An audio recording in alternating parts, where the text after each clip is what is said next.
madaxweynaha golaha sare ee sawrada Charles Siyaad isaga oo ka hadlaya dalalka Soomaaliyeed ee wali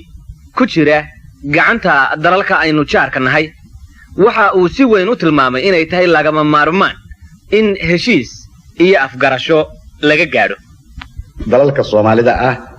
oo dadka walaalaheena dariskeena ay haystaan waxaan iyada kale yahay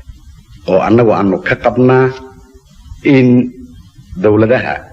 madaxdoodu iyo dawladuhu intuba in ay isu yimaadaan oo ay dhibaatooyinkaas dhex yaala oo isticmaalku ay dhaliyeen oo ay ula jeedeen inay naqaybiyaan annaga walaalahan iyo annaga intay naqaybiyaan waxna dhex dhigaan dhibaato noo sameeyaan kadibna ay nagu mushtaraan annaga dhexdanada inaanu garanno oo dad xilkasta annagoo ah aanu ka tashanno oo danahanaga aanu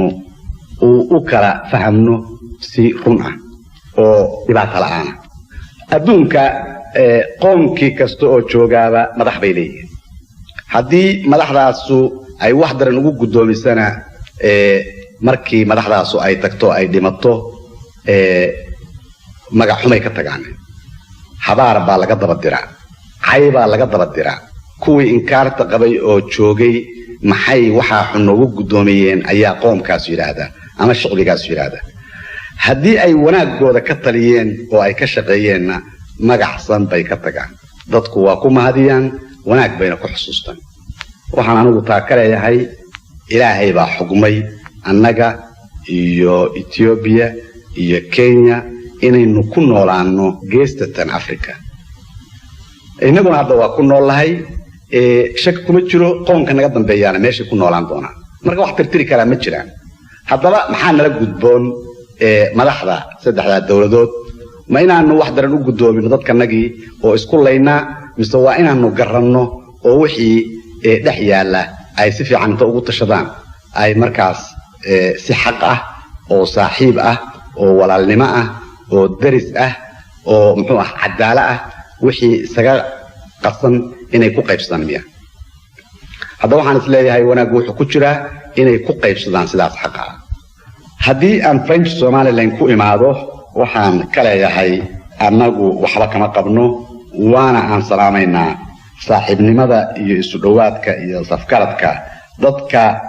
degan dalkaas loo yaqaan Soomaaliya Franchise